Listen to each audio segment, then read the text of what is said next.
అర్జునుడు సుభద్ర పెళ్లి చేసుకొని 1 సంవత్సరం పాటు ద్వారకాలో చాలా ఆనందంగా గడిపారు. ఆ తర్వాత ఇంద్రప్రస్థానికి బయలుదేరారు. అర్జునుడు ఇంద్రప్రస్థానికి చేరే టైంకి 12 ఏళ్ల వనవాసం పూర్తయింది. అర్జునుడు సుభద్రని తీసుకొని ఇంద్రప్రస్థంలోకి ఎంటర్ అయిన వెంటనే అందరూ చాలా ఆనందంగా వెల్కమ్ చేశారు. కానీ ద్రౌపది మాత్రం అంత ఆనందంగా కనపడలేదు. ఏమీ చెప్పలేని పరిస్థితిలో అలా నుంచోనుంది. కానీ మొహంలో మాత్రం చాలా కోపంగా అనిపించింది. ఆ కోపంతో ఇలా అంది, అర్జున, ఇక్కడికి ఎందుకు వచ్చావు? ఇంకా నాతో ఏం పనుంది? యాదవ కన్యని తెచ్చావు కదా, ఇంకా ఆమె దగ్గరికి వెళ్ళు. ఒక బరువైన మూటని ఎంత బిగించి కట్టినా తర్వాత మరొకసారి ఇంకొక మూడేసి గట్టిగా కడితే మొదటి ముడి లూజ్ అయిపోతుంది. నా మీద నీకున్న ప్రేమకు కూడా ఇప్పుడు అదే గతి పట్టింది అని చాలా కోపంగా చెప్పింది.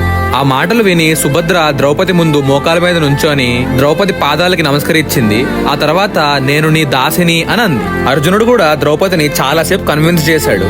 మొత్తానికి ఇద్దరు కలిసి ద్రౌపదిని ఆనందింపజేశారు. అది చూసి అందరూ ఆనందించారు. ఆ తర్వాత కొన్ని రోజులకి ఒక శుభముహూర్తంలో సుభద్రకి కొడుకు పుట్టాడు. ఆ కుమారుడు భయం అంటే ఏంటో తెలియని వాడు, శత్రువుల మీద కోపంతో విరుచుకుపడి పోరాడేవాడు. అందుకే అతని పేరు అభిమన్యు అని పెట్టారు. అలాగే ద్రౌపదికి యుధిష్ఠిరుడి వలన ప్రతివింధ్యుడు, భీముడి వలన సూతసోముడు, అర్జునుడి వలన శృతకర్ణ, నకులుడి వలన శతానీకుడు, సహదేవుడి వలన శ్రూతసేనుడు అనే కుమారులు కలిగారు. పిల్లలందరూ వీరులవుతూ పెరుగుతూ వచ్చారు. అర్జునుడికి కృష్ణుడికి అభిమన్యుడు అంటే ప్రాణం. అభిమన్యుడు పెద్దవాడవుతుంటే అర్జునుడు అతన్ని ట్రైన్ చేయడం మొదలుపెట్టాడు. మానవులకు దేవతలకు తెలిసిన అస్త్రాలన్నీ చాలా తక్కువ కాలంలో అతనికి నేర్పించాడు.